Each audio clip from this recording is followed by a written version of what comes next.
তো দেখো আজকে আসার সময় আমি কী কিনে নিয়ে এসেছি। এই যে এই জুতোটা কেমন হয়েছে জানাবেন। এই জুতো কিনে নিয়ে এসেছি। আমার ওই জুতোটা যেটা পরে যায় তো সেটা না পুরো ঘষে গেছে, তাই জন্য এবার স্লিপ খাচ্ছিল। একবার বললাম না পরতে পরতে বেঁচে গেছি, তো ওই জন্য। আর এই যে এইটা কিনে নিয়েছি, এটা ঘরে পরার জন্য। এটা সারাদিন পা ফুলছে তো, তার জন্যই সারাদিন আমার ঘরে পরার জুতোর ফিতেটা কেটে গেছে। এমনি খালি পায়ে চলছিলাম, তো এইটা এখন সারাদিন ধরে কেটে আর বাইরে বার করবো না, ঘরেই পরে থাকবো। তো এই জুতোটা কিন্তু আমি আমার টাকায় কিনিনি।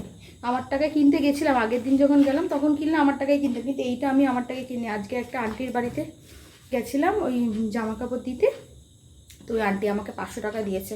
বলে তোর যেটা খুশি তুই পুজোর সময় কিনে খাবি, এই অবস্থায় তো কিছু খাওয়াতে পারছি না, তার জন্য 500 টাকা দিয়েছিল। তাই সেই জন্যই আমি ওই ইচ্ছা করেই আন্টির টাকাটায় এইটা আমি কিনেছি, যাতে এইটা স্মৃতি থাকে, যে আমার এটা পড়লেই মনে হবে যে আমাকে এটা দিয়েছে আন্টির এই টাকাতে এইটা আমি পড়ছি। তো এটা দিলেই তার ভালোবাসাটার কথা মনে থাকবে, তাই জন্য আমি সত্যি সত্যি নিজের টাকাটা দিয়ে কিনে নিই, ওই আন্টির টাকাটা দিই এই জুতো দুটো আজকে কিনে নিয়ে এসেছি। তো এই জন্যই শেয়ার করলাম।